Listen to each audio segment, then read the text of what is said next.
det cirka et år eller sådan, hvor det har været rigtig slemt. Ja.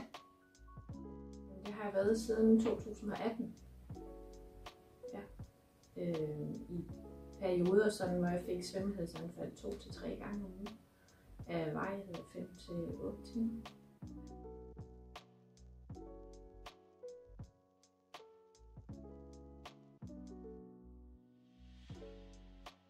Ja, altså jeg har været ved min egen læge, og så har jeg været ved ørelæge et par gange.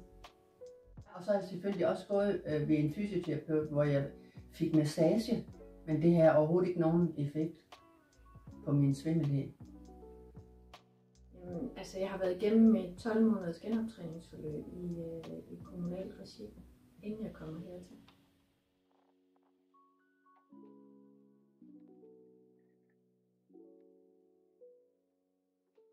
Jamen altså, det er jo helt fantastisk, fordi efter første gang her hos dig, Mads, der kunne jeg allerede mærke en effekt af de der behandlinger, eller den behandling, jeg har fået. Altså i cirka 3-4 uger, så begynder jeg at få forbedringer, så vi hele tiden øger, så det gik rimelig hurtigt.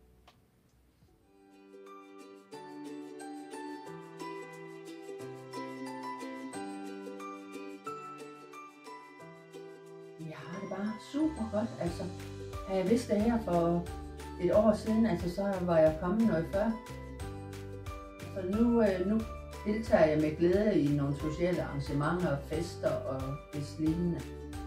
Så det er jo skønt. Tidligere der havde jeg slet ikke lyst til at deltage i noget socialt, fordi jeg følte mig usikker. Fordi jeg aldrig vidste, hvornår jeg blev svimmel. Jeg har det rigtig fint. Det er sådan, at jeg er fuldstændig slukket min svimmelhedsanfald. Og jeg kan bevæge mig i dag uden at blive svimmel, hvis jeg skal lave en hurtig hovedbevægelse. Kigge mig hurtigt over skulderen og der er ingenting. Så meget større frihed i hverdagen.